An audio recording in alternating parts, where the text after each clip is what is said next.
Disease-specific combinations of post-Avogadro diluted homeopathic drugs actually evolved from redefining of homeopathy in a way fitting to the modern scientific knowledge of biochemistry, pathophysiology and pharmacology.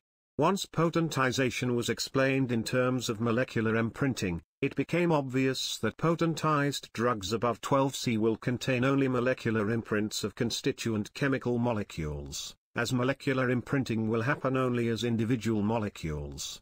It means, any drug in post-Avogadro dilutions will be a mixture of diverse types of molecular imprints that represent diverse types of chemical molecules contained in the original substance.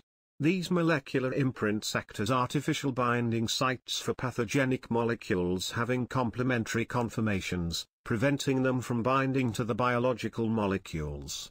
This deactivation of pathogenic molecules using molecular imprints was explained as the biological mechanism of high dilution therapeutics involved in homeopathy.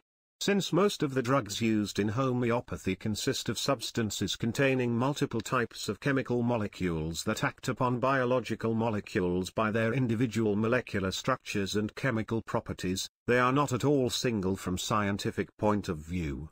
As such, classical concept of single drug is basically wrong and irrelevant.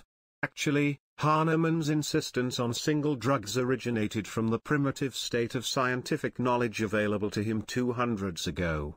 During that period, nothing was known about the molecular constitution of drug substances used as therapeutic agents, and the biological mechanism by which they acted upon living organism and produced curative effects. That is why Hahnemann happened to theorize about vital force, dynamic energy etc. in an attempt to explain the medicinal properties of drug substances.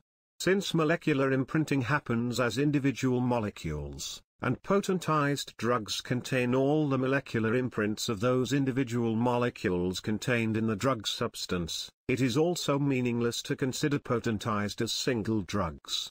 Moreover, molecular imprints act upon pathogenic molecules as individual units, in capacity of their individual conformational properties.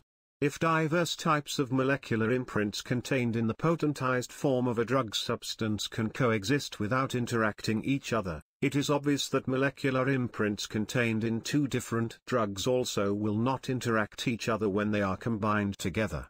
There is not harm in mixing two or more potentized drugs together.